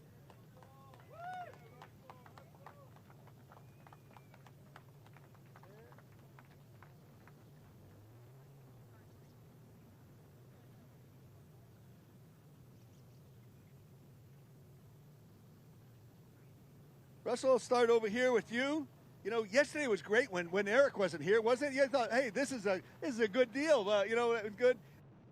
Dog Garage gave you a good car, but the competition is here. Competition is here. I actually read up a little bit on Eric. I was like, I don't know that guy. Who's that guy? Champion, excellent. Anyway, so it was great to drive with him, learn from him. He made a clean pass, and I enjoyed it. Well, congratulations to you. By the way, please do not Google my name. You'll be surprised, shocked at what comes up. So don't look at my name, but congratulations to you. Thanks for being part of International GT. We saw you at Sebring. You had a good run down there, and wish you the best here at Lime Rock Park on this Memorial Day Classic. Before you go, can I just thank Dan Jacobs, Peter, Jesse of the Harry Dog Garage, and my coach, Ben Albano, who's amazing, and thank you. Well, no doubt. Harry Dog Garage, and, you know, I know Dan, and, you know, I realize I just call him Mr. Harry now, you know. It's from the Harry Dog Garage. Congratulations to you and the Harry Dog Garage. Eric, you showed up, got in the car, and go, oh, yeah, this is what I'm supposed to do, starting last on the grid, but a bit of a warm-up, you know. Interesting place. You know, with the short lap times, you've got lap traffic, runs into the, let's say, strategy of the race, and it's a totally different deal than running at a place like Road America, where we were last week. But congratulations to you. It ended the way you hoped it would. Yeah, it did. We had a great race. Really good drivers in this group. Everyone, the start was hectic, but we all got through the first turn. But I'm sure it was good for everyone watching. And the last thing I want to say, besides thanking my crew and all the organizers, it's Memorial Day weekend, so everyone that has served, lost somebody that has served, thank you. No doubt. Yes, hats off and congratulations. Thank you. Let's give him a round of applause. Eric Joyner, don't go away, guys. We got one last thing to give away. Pick up the champagne. Look happy. Give some trophies away. Julie, you got something to give away, all right? You can do whatever you want. Don't go away, Eric, all right? One final thing. This series has been supported by Pirelli Tire for years, since the beginning. This is year 12 for International GT, and we'd like to award the Pirelli Driver Award to Eric Joyner. Congratulations, set of Pirelli Race Tires. Oh, sorry, Russell. Yeah, wrong guy. Hey, you may have came in second, but I bet you he trade with you right now. Good. Congratulations to you. Thank you so much. This is amazing. I never. Yeah. What is it for? 4 race tires. How's that sound? No, I mean, why are you giving it to me? Hey, we have a magic genie, but congratulations to you. Guys, let's give him a final round of applause. We'll be back after 4 o'clock, guys. Have a fantastic day. We wish you the best. Lots of racing to come on here at Lime Rock Park. Thank you, guys.